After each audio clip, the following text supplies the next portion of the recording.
1절부터 8절까지입니다.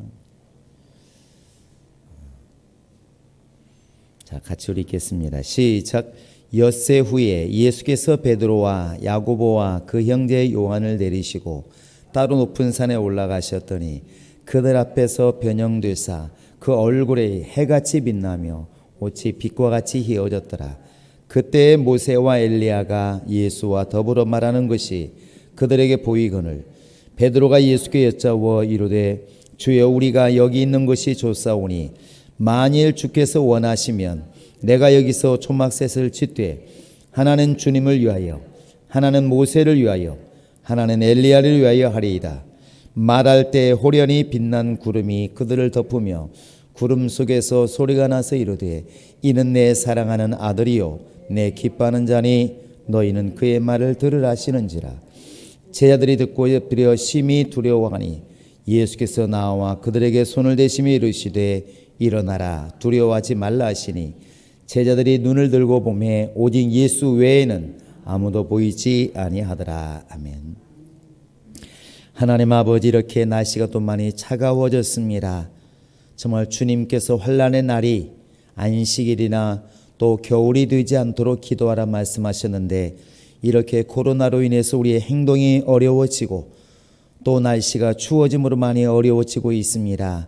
이럴 때 우리가 더 기도하게 도와주시고 깨어있게 도와주시고 주님 오실 날을 정말 예비하는 그런 지혜가 있도록 도와주시옵소서.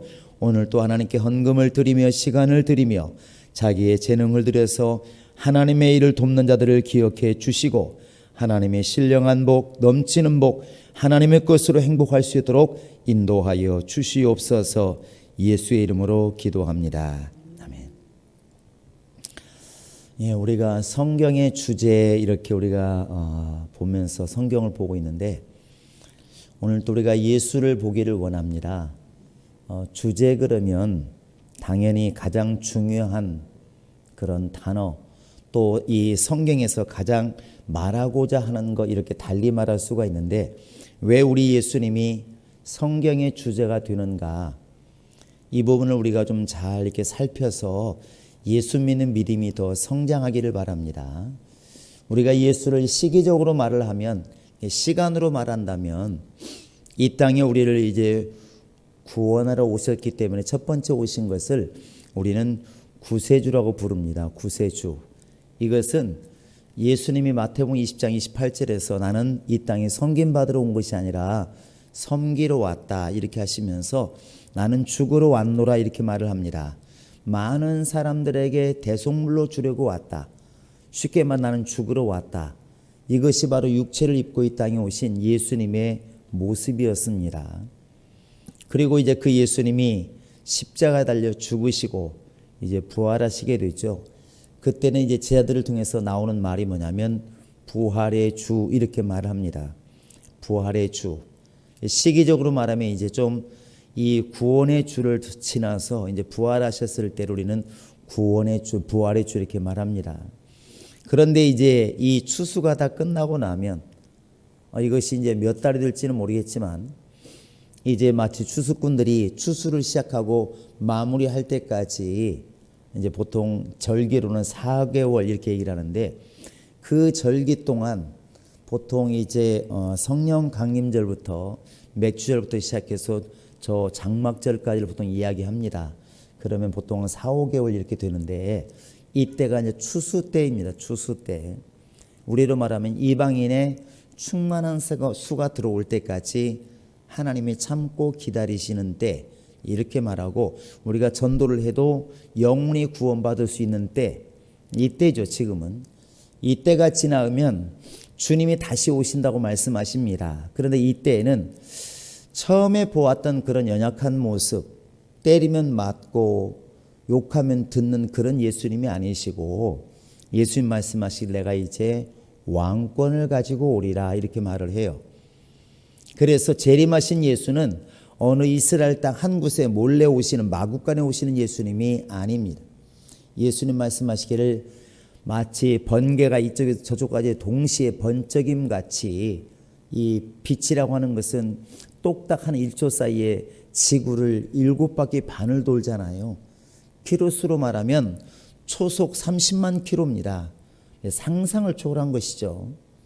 이게 이 지구를 똑딱하면 7번 반을 도는 그 빛과 같이 예수님의 임함도 그러하리라. 그러니까 대한민국에만 주님 오셨다. 이건 벌써 이미 이단이라는 것입니다. 다시 오실 예수는 대한민국, 미국, 유럽, 아프리카 할 것 없이 동시에 임하는 것이지, 이렇게 초림 때처럼 구세주로 오실 때처럼 연약한 모습으로 마구간에 오시고 누구도 몰라보는 이런 때가 아니라는 것입니다. 이때 오실 예수를 우리는 이제 재림주 이렇게 말을 하고, 다른 말로는 심판의 주 이렇게 얘기를 합니다. 왜냐하면 그때는 알곡과 쭉정이를 구별하실 때이기 때문에, 그래서 우리가 이제 심판주라 얘기하는 것입니다. 내가 알곡이 될 것인가 쭉정이가 될 것인가, 우리는 가늠은 하지만 또 말도 하지만 내가 선택하는 게 아닙니다. 우리가 대학교 시험을 보지만 내가 생각한다고 가는 건 아니잖아요. 면접을 볼 때 자기 생각에 참 대답을 너무 잘했어. 와서 너무 기뻐합니다.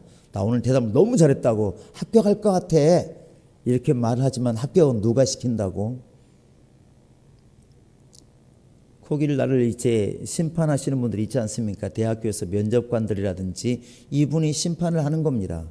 그들이 들을 때 말은 참 잘하는데 보니까 와서 맨 들은 것만 얘기를 하더라. 나는 별로다. 이 학생 별로야. 점수가 낮아지는 거예요. 근데 어떤 학생이 말을 했는데 자기가 볼 때 버벅거리고 좀 답답하니 집에 가지고 코를 빼죠. 나 떨어질 것 같아. 의외로 합격한 경우도 있습니다. 왜 그런가 가지고 보면은 말은 버벅거렸는데 상당히 창의력이 있고, 말은 매끄럽지 않지만 저 사람 뭔가 자기가 하고자 하는 게 분명하더라. 이러면 또 이제 합격을 시키는 경우도 있어요. 무슨 얘기를 하고 싶냐면, 우리가 볼 때 야, 나만큼 잘하는 사람이 어디 있어? 교회에서 이렇게 나름대로 잘하는 사람들 많이 있지 않습니까? 간증하시는 분들 보면 부러울 만큼 잘해요. 잘못했다는 게 아닙니다. 그런데 자기 스스로가 나의 신앙생활은 잘하고 있다고 생각을 했는데 그것이 정답이냐? 아닐 수 있다는 겁니다. 예수님이 심판주이시지 우리가 심판주가 아니라는 거예요. 그분이 오셔서 나를 판단하실 때 너는 알곡이야, 너는 쭉정이야, 이렇게 판단하시는 것이 그분이십니다. 그래서 우리가 예수를 얘기할 때 그리스도 예수 이렇게도 얘기를 하지만, 심판주 예수, 지금부터 우리가 드려야 될 예수는 바로 이 예수입니다. 심판의 주 예수. 그래서 성경이 끊임없이 일러주는 거, 왜 성경이 예수를 주라 말하냐고 하냐면, 너희는 그 앞에 서는 날을 조심하라는 것입니다. 누구든지 그 앞에 서는 날이 있었을 것이고, 그 서는 날에, 예수 앞에 서는 날에 우리의 신앙이 판단받을 것이기 때문에 조심하라는 것입니다. 내가 사람들에게 변명을 잘해서 사람들이 나를 정말 대단히 믿음 있다고 속아줄지는 모르겠지만 그게 온전한 믿음은 아니다. 또 내가 말을 안 함으로 인해서 억울함을 당하고 사람들이 믿음 없다고 말할지 모르겠지만 그게 다가 아니라는 겁니다. 신앙은 하나님 판단하시는 것이 우리가 판단하는 게 아니라는 거예요. 또 이런 말들 많이 하잖아요. 아우, 집사님은 보니까 피부색도 좋고 참 절제도 잘하고 몸에 안 좋은 건 잘 안 드시기 때문에 참 장수할 것 같아요. 120년 거뜬할 것 같아요. 듣기는 좋은데 여러분, 그 말 듣고 그냥 살면 망하는 겁니다. 그건 장담 못하는 거예요. 내 생명을 주관하시는 그분이 아니고 하나님이라니까 그러네요. 생명의 근원은 하나님께 있는 것입니다. 또 병 안 들고 120까지 살 수 있는 몸이라 할지라도 여치 않는 사고로 인해서 돌아가신 분도 많고 별일이 많다니까 그러네요. 근데 사람들의 판단은 우리를 기쁘게 합니다. 슬프게도 하고. 그러나 중요한 것은 모든 판단은 하나님이 하신다는 겁니다. 그래서 우리가 성경의 주가 예수라고 말을 할 때에 바로 그 예수가 우리에게는 구세주이시고 또 부활의 주가 되시고 나중에 우리를 심판하실 심판주가 되시고, 이 모든 것의 중심에 누가 있냐면 예수님이 계시는 겁니다. 그래서 예수를 말할 때 베드로처럼 주는, 이게 답입니다. 주는 벌써 이미 뒤에 말은 끝난 거, 한마디 끝난 겁니다. 끝난 거예요. 그러니까 뭐 요즘에 이렇게 트로트가 많이 대세이다 보니까 딱 반주가 나오면서 한마디 딱 하잖아요. 자, 끝났네. 딱 이러잖아요. 그러니까 처음에 감동을 쫙 받는데 자라는 순간에 그 심판관들이 그러잖아요. 끝났네. 실패했다는 게 아니라 첫 말 딱 들으니까 벌써 감동이 끝나. 얘는 뭐 볼 거 없어. 그러니까 다 벌써 그냥 합격 딱 이러지 않습니까? 이게 다른 거예요. 그 모습이 다른 겁니다. 바로 이 베드로가 주는 그리스도시요 살아계신 하나님의 아들이십니다. 이렇게 우리 말할 때 우리는 그리스도시요 하나님의 아들이십니다. 이렇게 말하니까 이야 베드로 대단하다고 그러지만 이미 처음에 뭐라고 말했습니까? 주, 이 말이 끝난 겁니다. 당신은 나의 주인이십니다. 이렇게 말하는데 이미 끝난 거지 뭘. 그 다음은 끝난 겁니다. 그러니까 모든 베드로의 고백에 맨 앞에 있는 게 제일 중요한 거, 주어가 제일 중요한 겁니다. 네가 항상 영어를 공부할 때 이걸 맨 얘기, 우리나라는 주어를 빼도 말이 잘 돼요. 가자 이렇게도 아무 문제가 없습니다. 밥 먹자 아무 문제가 없어요. 그런데 영어권에 있는 사람은 이게 헷갈린다는 거예요. 네가 먹자는 거, 내가 먹자는 것이지 뭔 소리지. 그래서 영어는 항상 주어를 잘 따지잖아요. 그러니까 뭐 I can't 이렇게 말하잖아요. 나는 할 수 없다. 나를 꼭 집어넣습니다. 우리나라는 안 집어넣어도 문제 없어요. 못해. 우리나라는 그래도 아무 문제 없어요. 근데 영어 하는 사람들은 내가 못한다는 거야, 네가 못한다는 거야, 이렇게 따지게 돼 있으면 항상 주어를 말하고 있습니다. 내가 말하는 것인가 네가 말하는 것인가. 이와 같이 이미 주는 이렇게 나가는 베드로의 고백 속에 신앙은 이미 끝난 겁니다. 이미 끝난 거예요. 우리의 신앙은 이렇게 성경의 주인이 예수인 것을 우리가 딱 믿고 나가면 그 다음은 볼 게 없는 겁니다. 그 사람의 신앙은 이미 성공한 거예요. 한번 해보시기 바랍니다. 예수는 나의 주인이시다. 이게 지금 어설피 고백해서는 안 됩니다. 실제로 그분이 가라면 가야 되고 오라면 와야 되고 죽으라면 죽는 신용까지 해야 그분이 진짜 주인인 증거가 나타나는 겁니다. 왜 많은 이렇게 정말 열심히 큰 일을 하던 사람들이 쓰러지고 넘어질까? 주인을 잃어버린 거 아니겠습니까? 주인을 망각하면 망하는 겁니다. 왜 마귀가 망한 줄 아십니까? 스스로 높아진 거예요. 주인을 몰라보고 스스로 높아진 겁니다. 집 관리를 시켰더니 어느 날부터 자기가 오래 살다 보니까 내가 주인인 줄 알아. 이러면 망하는 것이고, 회사를 좀 맡겨서 경영하라고 했더니 자기가 주인인 줄 알고 마음대로 휘둘러. 그럼 망하는 것이고. 그래서 우리의 신앙은 예수를 주로 믿는 신앙, 그렇게 따르는 신앙이 되어야 그게 올바른 신앙입니다. 나의 주인은 예수밖에 없다. 시작. 여러분, 이것이 신앙생활에 가장 이렇게 근간이 되는 뿌리가 되시기를 바랍니다. 근데 이렇게 이제 반문해 볼 수 있습니다. 왜 성경의 주제가 예수가 돼야 될까?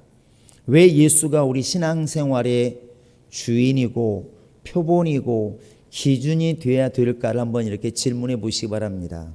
왜죠? 왜 예수만을 우리가 믿어야 되고 왜 예수밖에 없다고 말합니까? 석가모님을 믿으면 안 되나요? 아니면 내 속에 뭔가 있다 생각하고 저 그리스인들처럼 제우스를 믿으면 안 되나요? 왜 안 된다고 생각하십니까?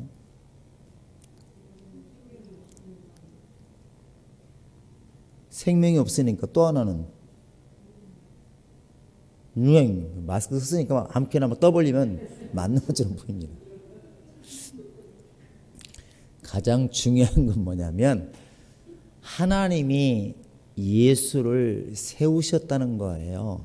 이게 가장 정답이에요. 다른 건 뭐냐면 왜 우리가 예수만을 따라야 되는가? 자꾸 우리에게서 답을 찾으면 안 됩니다. 세상에서 답을 찾으면 안 됩니다. 그러니까 유대인들이 망한 것이고 주변의 사람들 예수를 보면서도 망하는 것입니다. 주변에서 답을 찾으면 예수도 똑같이 콧구멍 2개고 눈 2개고 아니 우리가 똑같이 뭐 다른데 다를 게 없는데 이렇게 나가면 망한다는 거예요. 거기에 중심이 있는 게 아니고 하나님이 예수를 세웠다는 것입니다. 그게 중요한 거예요. 제가 지난번 설교 때 이런 말 했지 않습니까? 삼성 지금은 누굽니까? 삼성 끌어가는 자가 누구예요? 이재용 씨 잘하시네요. 그 이재용 씨가 지금 사장이 아니에요? 사장 아니에요. 사장 있습니까? 없습니까? 있어요. 있는데 사장 누군지도 사장 누구예요? 삼성전자 사장이 누구예요? 이게 웃기잖아요. 나라의 대통령은 누군지 모르는데 장관은 알아. 이런 일이 벌어지는데 왜냐하면 무게중심이 거기에 있는 게 아니에요. 그 앞에 있던 사장이 누구를 세웠습니까? 후계자로 지금은 돌아가시지만 그분이 이재용 씨를 세운 거예요. 그러니까 삼성 모든 직원들이 사장이 있지만 그 사장의 모든 정책도 누구에서 결정되는 것 같아요? 그 밑에 전무라고 하는 이재용 씨에 의해서 바뀌는 걸 알고 있어요. 모든 힘이 여기 있어. 그런데 만약에 삼성 사장이 어느 순간에 아니 내가 보니까 나이도 많아 저보다. 내가 학교도 공부도 열심히 잘한 것 같아. 그 사람 나온 학교를 딴 사람 안 나왔겠습니까? 이재용 씨 나온 학교를 나온 사람 많다고요. 내가 보기엔 성적도 훨씬 내가 나아. 그럼 어느 순간 무슨 생각하겠습니까? 아이고 저런 사람을 세우는 차를 나를 세워서 내가 있으면 이럴 수 있는 생각 있겠어요 없겠어요? 그 생각이 행동으로 옮겨지는 날 잘리는 겁니다. 그건 잘리는 거예요. 지금 뛰어나고 안 뛰어나고도 물론 중요합니다. 삼성 사원들이 볼 때 보니까 이재용 씨보다 내가 볼 때는 사장이 더 뛰어난 것 같은데 상무가 더 뛰어난 것 같은데 그럴 수 있어요. 그렇다 하더라도 모든 주식이나 이런 것들이 이미 이재용 씨에게 맞춰져 있는 겁니다. 그래서 그의 말을 들어야 되는 것이고 따라갈 수밖에 없다니까 그러네요. 그것이 바로 이게 잘못 알고 있으면 영혼이 망하는 길로 가는 게 이와 같은 겁니다. 왜 우리가 예수를 따라야 되느냐? 보니까 석가모니 잘 믿든 예수 잘 믿든 다른 신을 잘 믿든 별 똑같은 것 같은데 신앙생활 똑같은 것 같은데 절에도 요즘에는 찬불관 만들어 놓고 그들도 유치원도 있습니다. 다 하잖아요. 제가 전도하다가 스님 만난 적이 있어요. 같이. 왜 스님들은 돌을 닦아야 되는데 무슨 전도를 하냐고 웃기지 않냐고. 불교는 돌을 닦는 것이지 우리는 예수님이 전도하라고 생각하지만 그들은 전도란 말은 안 했잖아요. 그런데 했더니 그런 말을 해요. 스님이 좋은 건 본받아야죠. 그러는 거예요. 아니 거기도 옛날에는 초하루라든지 이런 특별할 때만 법회를 했어요. 초팔이라든지. 근데 어느 날 보니까 금요 청년 집회 초하루 법회 우리하고 똑같이 정규 예배를 만들어 놓고 하는 거예요. 이 불법이라고 뭐라고 그러면 그렇게 하여튼 그들 나름대로 하고 우리가 찬송 가니까 찬불가 우리 교회에서 유치원 많이 만드니까 불교 유치원 우리 수련회 하니까 거기도 또 여름에 또 있더만 이렇게 왜 똑같이 따라서 하냐고 그러니까 좋은 건 따라서 해야죠. 그 스님이 이렇게 말을 하더라고. 똑같은데 뭐가 다르면 왜 예수만이 돼야 될까? 절에 가면 안 되나? 다른 거 믿으면 안 되나요? 여기에 대해서 분명 우리는 아니라고 말을 하는데 그 아니라고 하는 답의 이유가 뭐냐면 하나님이 예수만을 세웠다는 것입니다. 오늘 본문도 지금 이 말을 하고 있는 겁니다. 이스라엘 사람들에게 있어서 모세도 엄청난 사람이고 엘리야도 엄청난 사람이에요. 하지만 하나님께서는 능력이나 모든 것 위에 예수를 세우신 겁니다. 바로 모세도 내가 쓴 자고 엘리야도 내가 썼지만 너희는 저의 말을 들으라. 이게 누구냐면 예수예요. 예수의 말을 들으라. 그래서 예수가 중심에 있는 것입니다. 예수만을 바라봐야 될 이유가 사람으로 봤을 때 비교가 아니라 하나님이 그를 세우셨다는 겁니다. 이것이 정답이에요.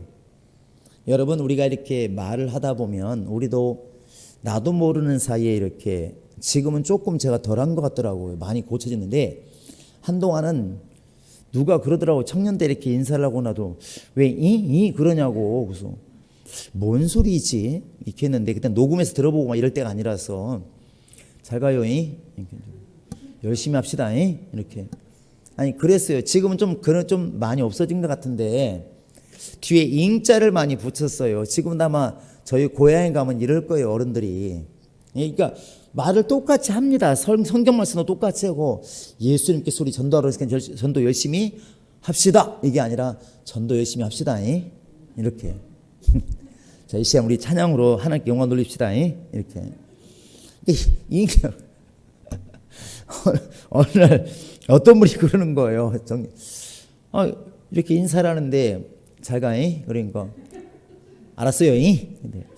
내가 할 때는 아무 이상이 없는데, 전혀 이상하지 안 들렸는데, 상대방이 나한테 안 그러던 사람이 알았어요.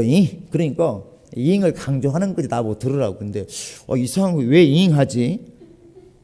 근데 그러고 나서 가만히 보니까 내가 말투마다 이잉 그러더라고. 이잉. 근데 이게 고친다고 고쳐진 게 쉽지 않은 게, 지금 와서는 좀 제가 이잉이 잘 안 하는데, 제가 목사 안수를 받고 이제 저 전라도 출신 전도사님이 와가지고 찬양인들을 시켰더니 처음에 얼마나 뜨거워요. 그런데 찬송합시다, 딱 그러더라고요. 야, 근데 뭐랄까, 어릴 때, 젊을 때 생각이 나고, 저도 그 길을 겪어왔기 때문에 너무 우스운 거예요. 야, 찬송합시다, 딱 그러는데, 너도 한참 바꿔야 되겠구나. 그래, 그 다음에 이제, 우리 교회 장로님 사도네가 있습니다. 여자 전사님이 또 이렇게 인도하시는데, 헌신 때가 되어서 막 인도를 하시는데 뒤에 듣고 있으니까, 할 수 있거든요. 무슨 말이냐? 믿는 자에게 능치 못함이 없느니라, 이 말을 하는데, 이렇게 말하시더라. 지금 할 수 있거든요. 뭔 말이냐? 그런데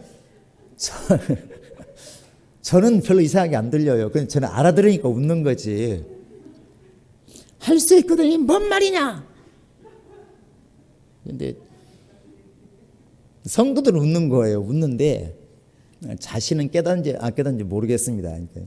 그들은 이제 나중에 사석에서 우리가 밥 먹으면서 뭔 말이냐가 뭔 소리냐고, 왜 성경을 그렇게 막 바꾸냐고 우스갯소리로 1.1이라도 바꾸면 지옥 간다고 큰일 났다고. 이제 할 수 있거든요. 뭔 말이냐, 그대로 한참 물으시더라고. 이게 평생 동안 써온, 50년께 써온 그 언어가 쉽게 바뀌어지지를 않는 거예요. 근데 불만이 하나 뭐냐면, 왜 우리 저런 시골 말은 표준말이 아닐까? 우리는 이 호주머니도 지금 호주머니 말 쓰면 이게 괴비라고 했잖아요. 괴비라고 했잖아요. 괴비. 이렇게 알아들으시나요? 시골이구만. 괴비라고 그러고, 제가 신정동 사거리 지금 국민행 뒤에서 처음으로 이렇게 핫도그를 먹는데, 그러니까 핫도그 6개를 함께 먹는 거예요. 근데 아주머니가 이제 국물을 갖다 주잖아요. 근데 국물을 먹으니 맛있더라고. 오뎅 국물이. 안 먹다 먹으니까, 서울 와서 먹으니 얼마나 좀 맛있겠습니까? 그래서 아주머니, 저 말국 좀 더 주세요. 그러니까 제가 아주머니한테 뭐요? 그래서 말국 좀 더 주세요. 옆에 와서 아줌마가 뭘 달라고 그래? 말국이요. 말국이 뭐요? 그때 순간적으로 이게 표준말이 아닌가 보다 하고, 국물이요. 아까 뭐라고 그랬어요? 말국이요. 말국이 뭔 말이요? 국물이라니까요. 근데 왜 말국이라고 그래? 우리는 국물이란 말을 안 쓰고 말국이라고 그랬거든요. 말국 좀 달라고 이렇게. 근데 지금은 이제 국물이라는 게 자연스럽게 나와. 이렇게 와보니까 너무나 사투리가 많은 거예요. 서울 와보니까. 시골에서는 너나 난 다 똑같은 말을 쓰니까 문제가 없는데 바뀌었어요. 그러니까 누가 이제 이런 말 합니다. 서울 출신들이, 특히 사대문안 출신들은 표준말을 쓰잖아요. 그러니까 왜 그 무슨 못 알아듣는 말을 쓰냐고 이렇게 말하는데, 왜 촌말을 쓰냐 이 말이 있죠. 근데 억울한 게 뭐냐면, 내가 쓰고 싶어 썼나? 그런데 왜 표준말이라고 하고 왜 사투리라고 말을 합니까? 왜 표준말이라고 해요? 한국은 서울말이 표준말이에요. 왜 표준말입니까? 나라님이 중심이기 때문에 나라님이 계시는 곳의 말이 표준말이 된 겁니다. 나라님이 만약에 우리 진안에 있었더라면 여러분 다 그렇게 써야 됩니다. 지금은 나라님이 서울에 계셨기 때문에 서울말이 표준말이 돼요. 그렇다고 서울 사람들이 오로지 표준말만 쓰느냐? 어느 날 나에게 맨날 사투리 쓴다 뭐라 했던 사람이 기럭지 그렇게 말을 하더라고. 기럭지 이렇게. 기럭지는 표준말이 아닙니다. 길이 그리하지. 우리도 혼냈습니다. 그래요. 표준말 써라잉 이렇게 했지만 이와 같이 말이라고 하는 것은 경상도 말이 표준말이 될 수도 있는 거예요. 전라도 말이 표준말이 될 수도 있는데 왜 우리나라에서는 표준말을 서울말로 잡았느냐면 나라님이 여기에 계셨다는 것입니다. 수도가 여기에 있고 그리고 졸제 우리는 무슨 말이 됐다고? 갑자기 촌놈이 된 거고 사투리 쓰는 사람이 된 것입니다. 여러분 멍게가 표준말입니까? 우렁송이가 표준말입니까? 갑자기 국어 시간 된 겁니다. 멍게요 우렁송이에요? 우렁송이 한 표 나왔습니다. 또 여러분은? 멍게 한 표 나왔습니다. 뒤에 나머지는 뭡니까? 방송으로 보고 있다고 말 안 하면 안 됩니다. 하나는 결정하시고 이것도 아니고 저것도 아니면 내칩니다. 지금은 두 개가 이중 표준으로 되어 있습니다. 우렁송이도 맞고 그 다음에 멍게도 맞죠. 옛날에는 근데 우렁송이는 표준말이고 멍게는 이 방송에 쓰면 안 되는 사투리였다고요. 그런데 원체 많은 사람이 쓰니까 굳이 그렇게 나눠야 되겠느냐고 지금은 멍게도 표준말이 되었어요. 이런 걸 이중 표준어라고 말을 해요.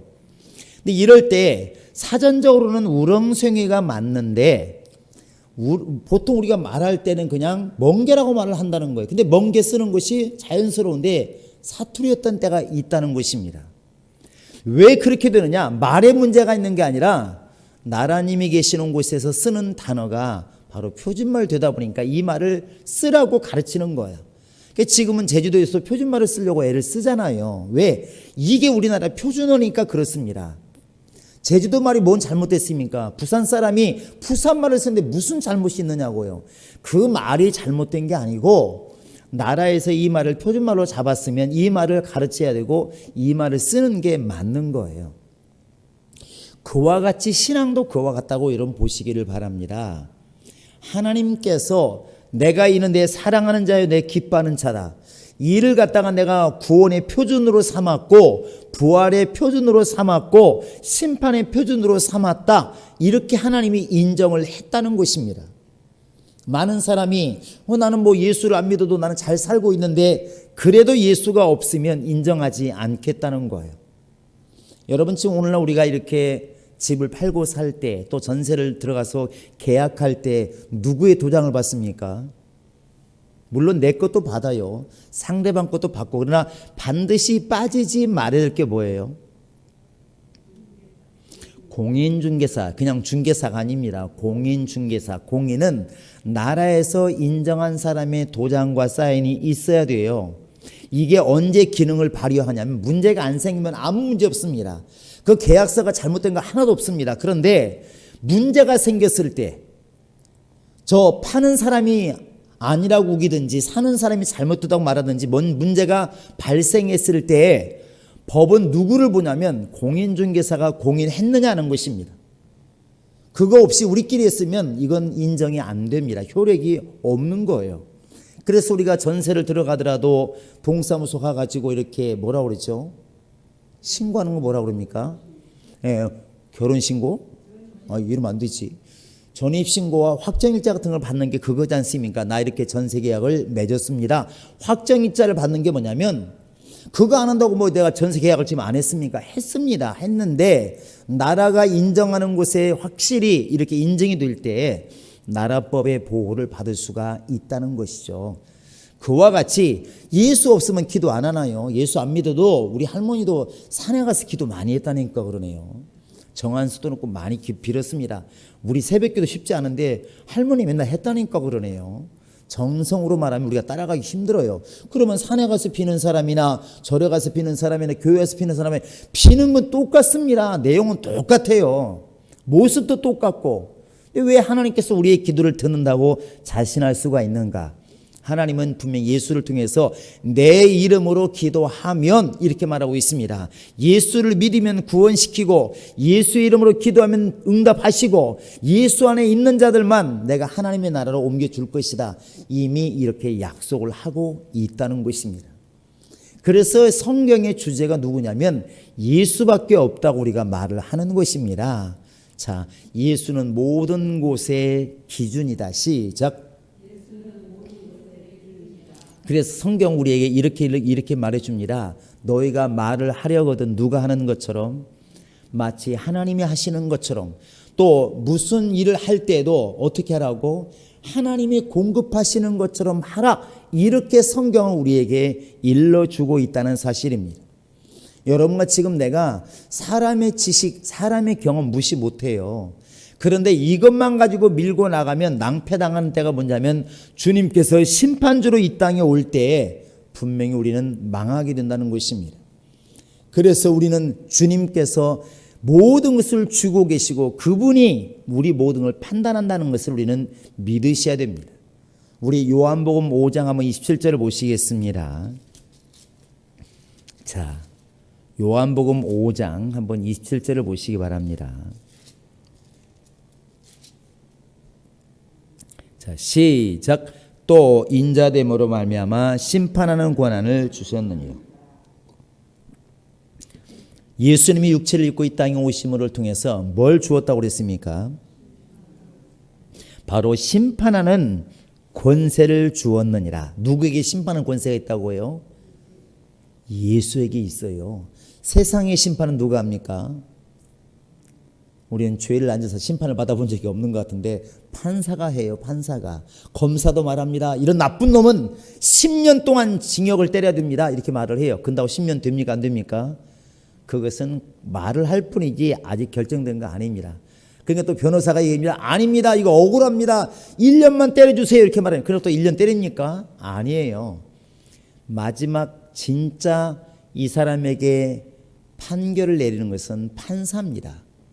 그 판사가 우리보다 때로는 답답할 수도 있고 어리석을 수 있습니다. 그러나 그 말에는 권위가 있는 것은 나라에서 그 사람에게 판결하는 이 권위를 주었기 때문에 중요한 것입니다. 이번에 보시면 알잖아요. 대통령이 죄가 있어도 판사가 잘못됐다 놔줘라 이러면 놔줘야 된다니까 그러네요.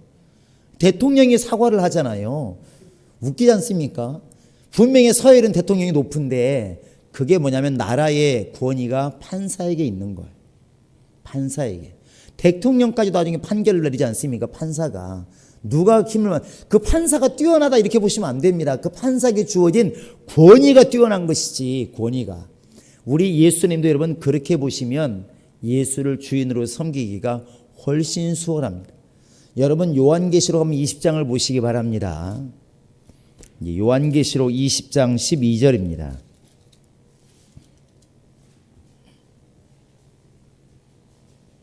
자, 12절입니다. 시작. 또 내가 보니 죽은 자들이 큰 자나 작은 자나 그 보좌 앞에 서 있는데 책들이 펴 있고 또 다른 책이 펴졌으니 곧 생명책이라. 죽은 자들이 자기 행위를 따라 책들에 기록된 대로 심판을 받으니. 바로 하나님 앞에 책이 있는데 생명책이라. 이 생명책에 기록된 사람은 구원을 받는 것이고 기록되지 않으면 그냥 죽는 것이죠. 이 심판의 기록을 누가 작성하겠습니까? 하나님이 하시는데 그 심판의 기준이 누구냐면 예수라고 지금 성경은 말하는 것입니다. 누구든지 하나님의 아들이 있으면 생명이 있는 것이고 아들이 없으면 생명이 없는 것이고, 요한일서 말하고 있는 게 무엇입니까? 아들이 있으면 생명이 있고 아들이 없으면 생명이 없다. 누구 마음대로? 하나님 마음대로. 하나님이 그렇게 정하셨다는 거예요. 그래서 예수 안에 있는 자가 복이 있는 것이고 예수를 따르는 자가 복이 있는 것이고 예수와 함께하는 자가 여러분 복이 있는 것입니다. 유대인들도 이걸 인정하지 않았습니다. 가족들도 인정하지 않았고 동네 사람도 인정하지 않았습니다. 저의 아버지 목수와의 아들이 아니냐? 우리가 알고 있지 않느냐? 저 누이들이 우리와 함께 있지 않느냐? 저 아버지는 우리가 다 알고 있는 사람 아니냐? 이렇게 말합니다. 똑같은 사람이니까 보니까 안 믿는 거예요. 그런데 예수는 하나님이 인정하시는 구세주요, 부활의 주요, 심판의 주가 되십니다. 말 그대로 하나님은 우리에게 주신 주인이라는 사실입니다. 여러분 이것을 믿으시고 예수께만 순종하는, 예수께만 머리를 조아리는 그런 믿음이 있기를 주의 이름으로 축원합니다.